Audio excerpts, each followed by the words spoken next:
एक गांव में रोजी अपनी सास एंजेला के साथ रहती थी। रोजी का परिवार बहुत गरीब था। रोजी का पति माइकल शहर में एक बेकरी की दुकान में काम करता था। क्रिसमस का त्योहार आने वाला था।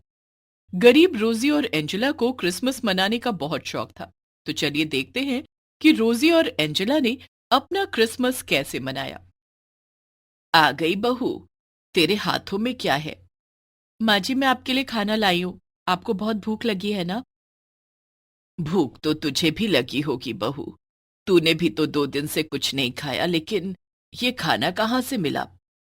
गांव में कहीं शादी हो रही थी। वहां मेहमानों ने बहुत सारा खाना कचरे में फेंक दिया था। मैं वही खाना लेकर आई हूँ। कभी सोचा ना था कि हमारे ऐसे भी दिन आएंगे। पता नहीं माइकल को सैलरी कब मिलेगी। पिछले महीने भी उसे आधी सैलरी मिली थी और इस महीने तो आधी भी नहीं मिली। अगर ऐसा ही चलता रहा तो हम भूखों मर जाएंगे। क्रिसमस भी आने वाला है। लगता है इस बार हम क्रिसमस का त्योहार भी नहीं मना पाएंगे। माँ जी, सब ठीक हो जाएगा। यीशु चाहेंगे तो हम क्रिसमस भी मनाएंगे, और वो भी माइकल के साथ। दोनों सास बहू खाना खाती हैं। खाना तो बहुत स्वादिष्ट है। पता नहीं अमीर लोग इतना अच्छा खाना फेंक कैसे देते हैं। माँ जी, उन्हें तो ऐसा खाना रोज मिलता होगा। उन्हें क्या पता खाने की कीमत। खाने की कीमत तो वो जानते हैं जिन्हें 2-3 दिन तक खाना नसीब नहीं होता। तू ठीक कह रही है बहू। आज तो हमारा पेट भर गया, लेकिन कल क्या होगा? माँ जी, कल मैं काम की तलाश में जाऊंगी। कहीं कुछ काम मिल गया तो कर लूंगी। क्रिसमस से पहले थोड़े पैसों का इंतजाम भी हो जाएगा। ठीक है बहू। दोनों सास बहू खाना खाकर सो जाती हैं। दूसरे दिन रोजी काम की तलाश में जाती है। वो देखती है कि कल जहां शादी हुई थी वहां बहुत गंदगी फैली हुई थी। क्यों ना इस घर में साफ सफाई का काम कर लूं। बदले में एक वक्त का खाना मांग लूंगी। रोजी उस घर में सफाई का काम मांगने जाती है। मालकिन, मैं बहुत गरीब हूँ। काम की तलाश में आई हूँ। मैं आपके घर की सफाई कर दूंगी। बदले में आप मुझे एक वक्त का खाना दे देना। ठीक है। बाहर जितनी गंदगी फैली है सब साफ कर दो, लेकिन उससे पहले घर के अंदर की गंदगी साफ करनी पड़ेगी। मैं सब कर दूंगी मालकिन। रोजी ने पहले घर के अंदर की गंदगी साफ की, उसके बाद उसने घर के बाहर की गंदगी साफ की। मालकिन ने उसे एक वक्त का खाना और 100 रुपए देते हुए कहा, ये लो, इसमें खाना और पैसे हैं। रोजी खुशी खुशी खाना और पैसे लेकर घर आ जाती है। उस दिन सास बहू जब खाना खाने बैठती हैं, ये तो वही खाना है जो तू कल कचरे के ढेर से लाई थी। क्या आज भी तू कचरे से खाना लाई है? नहीं नहीं माँ जी, आज मैंने उस घर में सफाई का काम किया है। उसके बदले में मुझे ये खाना और 100 रुपए मिले हैं। अच्छा, कोई बात नहीं। खाना बासी ही सही, लेकिन हमारा पेट तो भर गया ना। रोजी ने 100 रुपए अपनी सास को देते हुए कहा, माँ जी, इस पैसे को संभाल कर रख लीजिए। क्रिसमस पर काम आएंगे। ठीक है बहू। एंजेला उस पैसे को संभाल कर रख लेती है। दूसरे दिन रोजी फिर काम की तलाश में जाती है। उस दिन उसे कहीं कोई काम नहीं मिलता है। वो खाली हाथ घर लौट आती है। क्या बात है बहू, तू आज खाना नहीं लाई? माँ जी, आज मुझे कहीं कोई काम ही नहीं मिला। तो क्या आज भूखा सोना पड़ेगा? कल जो आपको 100 रुपए दिए थे, उन पैसों से मैं आटा और दाल ले आती हूँ और खाना बना देती हूँ। हम दाल रोटी खाकर सो जाएंगे। लेकिन बहू, वो पैसे तो तूने क्रिसमस के लिए संभाल कर रखे हैं ना। माँ जी, क्रिसमस में अभी 1 सप्ताह बाकी है। इतने में मैं कहीं कोई काम ढूंढ लूंगी और पैसे इकट्ठे हो जाएंगे। नहीं बहू, उस पैसे को क्रिसमस के लिए रहने दे। आज हम दोनों यीशु का नाम लेकर सो जाएंगे। ठीक है माँ जी। उस रात रोजी और एंजेला प्रभु यीशु का नाम लेकर प्रार्थना करते हैं और सो जाते हैं। दूसरे दिन रोजी फिर काम की तलाश में जाती है, लेकिन उस दिन भी उसे कहीं कोई काम नहीं मिलता। रोजी थक कर सड़क के किनारे बैठ जाती है। पता नहीं यीशु को हमारी हालत दिखाई क्यों नहीं देती। आज भी कोई काम नहीं मिला। माँ जी जब खाने के बारे में पूछेंगी तो क्या जवाब दूंगी? ओह गॉड, प्लीज हेल्प मी। ऐसा कहकर रोजी की आंखें छलक आईं। रोजी घर की ओर जाने लगी, तभी उसके सामने से एक गाड़ी गुजरी। गाड़ी में से एक पैकेट आकर रोजी के सामने गिर गया। गाड़ी तेज रफ्तार में थी, लेकिन रोजी ने गाड़ी का नंबर देख लिया था। रोजी ने वो पैकेट उठा लिया और घर ले आई। जब वो घर पहुंची तो एंजेला ने कहा, रोजी बहू, ये तेरे हाथ में खाना है क्या? जल्दी से दे दे, मुझे बहुत भूख लगी है। माँ जी, मुझे नहीं पता कि इस पैकेट में क्या है। तुझे कैसे नहीं पता होगा? तू ही तो ये पैकेट लेकर आई है। तब रोजी ने एंजेला को सारी बात बताई। जरा इस पैकेट को खोलकर तो देख कि इसमें क्या है। रोजी ने उस पैकेट को खोलकर देखा तो उसमें ढेर सारी नोटों की गड्डी भरी हुई थी।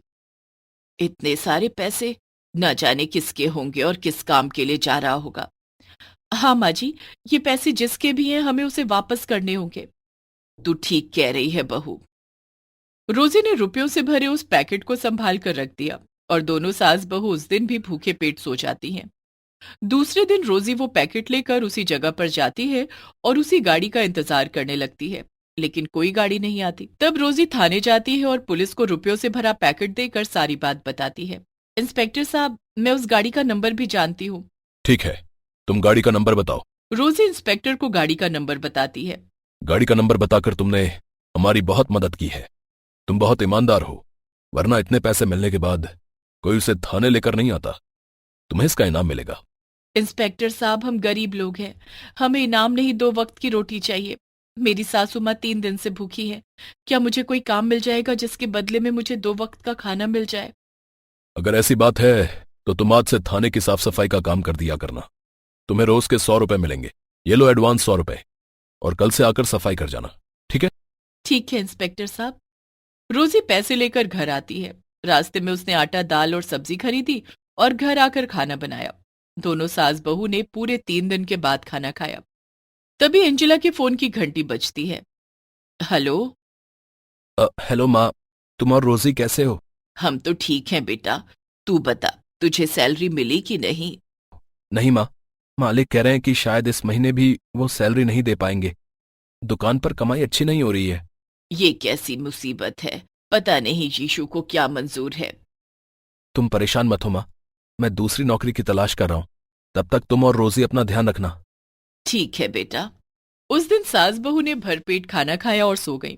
दूसरे दिन रोजी थाने जाकर वहां सफाई का काम करने लगी। इंस्पेक्टर उसे रोज के 100 रुपए दे देता था, लेकिन वो पैसे उन दोनों के खाने में खर्च हो जाते थे।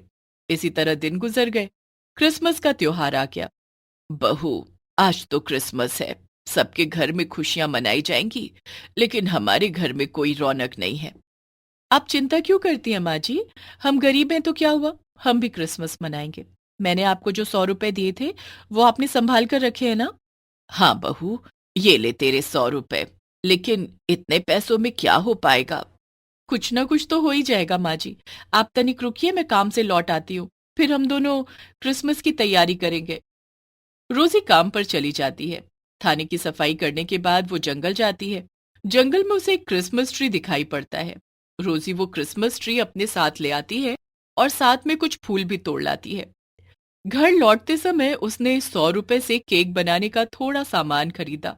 रोजी जब घर पहुंची, बहू, तू ये क्रिसमस ट्री कहाँ से लाई? माँ जी, इसे मैं जंगल से लाई हूँ, चलिए हम मिलकर क्रिसमस ट्री सजाएं। रोजी ने पहले पूरे घर की सफाई की और फूलों से सजाया। उसके बाद दोनों सास बहू ने क्रिसमस ट्री को भी फूलों और पत्तियों से सजाया।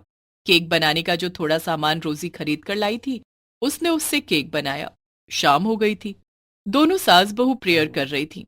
ओ यीशु, हमारे सारे दुख दूर कर दो। उस समय किसी ने दरवाजे की कुंडी बजाई। रोजी ने दरवाजा खोला तो सामने इंस्पेक्टर साहब खड़े थे। इंस्पेक्टर साहब, आप? तुमने नोटों से भरी जो थैली थाने में जमा कराई थी, वो चोरी का माल था। तुम्हारे बताए हुए कार के नंबर के जरिए हम चोरों तक पहुंच पाए। तुम्हारी वजह से चोर पकड़े गए, जिसके लिए तुम्हें सरकार की तरफ से 50,000 रुपए का इनाम दिया जाता है। इंस्पेक्टर ने रोजी को 50,000 रुपए दिए। उसी समय माइकल भी घर आ जाता है। मैरी क्रिसमस माँ। मैरी क्रिसमस रोजी। माइकल बेटा, तू आने की खबर तो कर देता। माँ, मैंने सोचा क्रिसमस पर आप दोनों को सरप्राइज दूंगा। मेरे मालिक ने मुझे पिछले 2 महीने की तनख्वाह दे दी है और साथ में क्रिसमस का उपहार भी दिया। माइकल के मालिक ने उसे क्रिसमस के लिए बड़ा सा केक, सभी के लिए नए कपड़े और सजावट का सामान दिया था। एक साथ इतनी खुशियां पाकर दोनों सास बहू फूली नहीं समा रही थी। तीनों ने मिलकर धूमधाम से क्रिसमस का त्योहार मनाया।